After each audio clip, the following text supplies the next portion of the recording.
casi todos los temas, muy poca la pintura que se hace que no sea sobre pasión. O sea, el Cristo predicador o el Cristo de los milagros, adoraciones, Niño Jesús, es más bien escaso. Y el modelo es este. El mártir sigue a Cristo, al Cristo de la pasión, y este es el modelo de comportamiento para los demás cristianos.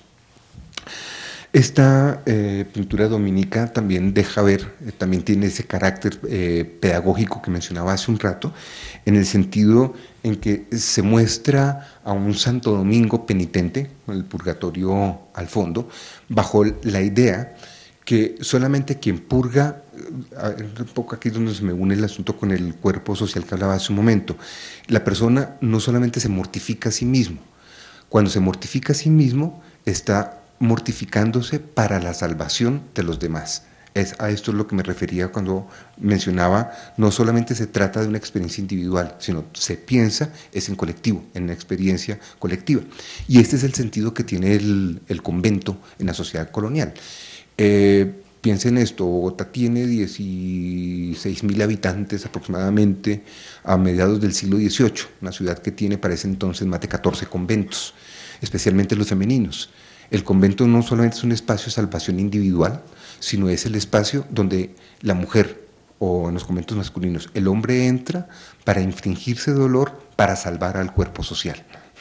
Es decir, es una experiencia no solamente individual, sino es una experiencia colectiva, que es un poco lo que está representando esta imagen. Es el ejercicio de la mortificación individual en función de la salvación corporal. En los textos coloniales neogranadinos se insiste mucho en la idea, el cuerpo se le denomina el familiar enemigo. Es un oxímoron barroco, por supuesto, es una contradicción en sí misma, es un familiar, pero al mismo tiempo es un enemigo al que hay que perfeccionar. Y las exigencias de mortificación estaban escalonadas. No es lo mismo, el cristiano debe mortificarse siguiendo un escalonamiento. Existen mortificaciones chiquitas como ponerse garbanzos en los zapatos, en los pies, a mortificaciones un poco más intensas, principalmente la mortificación de los sentidos, oler olores desagradables, oír cosas desagradables, comer simple o mortificar el gusto. Es decir, hay toda una experiencia que de alguna forma sigue haciendo carrera en nuestra cultura. Y a esto viene precisamente la idea del santo odio a sí mismo. El sujeto se mortifica por santo odio a sí mismo. La expresión es bastante interesante. La violencia sobre sí termina por confirmar la pertenencia del sujeto al cuerpo social y es finalmente la mortificación una forma atenuada de martirio. Ahí donde se conecta el martirio de los santos o la imitación, esta imitación afectiva del comportamiento de los santos en la mortificación que el sujeto debe hacer en condiciones diarias por el simple gusto, por la simple necesidad de la perfección. Es el espacio donde se teatraliza la mortificación. Y uno de los espacios donde mejor se teatraliza la mortificación es en la enfermedad. Hay toda una cultura alrededor de la enfermedad como purificación, la enfermedad como mecanismo de salvación, la mortificación como una estructura que permite sujetar el alma a la razón. Este es el fundamento último de la experiencia de la mortificación. 3 ejemplos más: Pedro Alcántara, un Francisco de Asís mortificándose y la Santa Bárbara y la María Magdalena que hemos visto. El texto que acompaña estas imágenes está tomado de una vida ejemplar de una laica, no es de una monja, es de una laica tunjana, Antonia Cabañas, cerca de 1680, que les da la idea de la importancia de la mortificación en la vida cotidiana. Este texto también es complementario, es esa imitación del cuerpo flagelado de Cristo, a partir del texto de Villamor, por supuesto. Cuando se trata de vida de monja, se trata de acompañar esto de mucha retórica para probar el carácter de santidad del sujeto. Aquí se puede ver también cómo se juega con los sentidos, la narración. Estos textos es lo que lee la gente comúnmente. La vida de Francisca del Niño Jesús, una de estas monjas famosas del siglo XVIII, es una lectura corriente, la encuentra uno muy frecuentemente en los testamentos, es el tipo de lectura que se hacía, pero también para enseñarle a la gente a imitar los comportamientos, enseñarle a la gente pedagógicamente cómo hacer mortificación, etcétera, etcétera. O sea, no solamente es el sujeto ejemplar, sino cómo ese sujeto ejemplar tiene un impacto dentro de un orden social.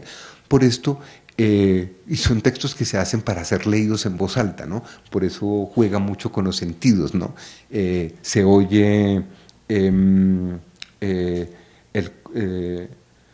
el tiempo que dura, cómo se oyen los 5000 golpes, etcétera. Esto es un juego de lo que en retórica se llamaría componer el lugar, una composición del lugar, donde el sujeto está construyendo la lectura, la descripción, con la imaginación de los sentidos. Son textos que también no solamente son lecturas para los momentos de ocio, sino también para ser objetos de meditación. Tercer aspecto que quiero mencionar es los gestos como revelaciones del alma. Al comienzo decía que uno de los grandes cambios es la idea de que el gesto, claro, viene desde el Renacimiento, pero se va a incentivar mucho en el Barroco porque esto es la teatralización del cuerpo. El gesto representa los movimientos del alma. El sujeto es, en su rostro, el rostro es epifanía, el rostro revela las condiciones de la interioridad de la persona.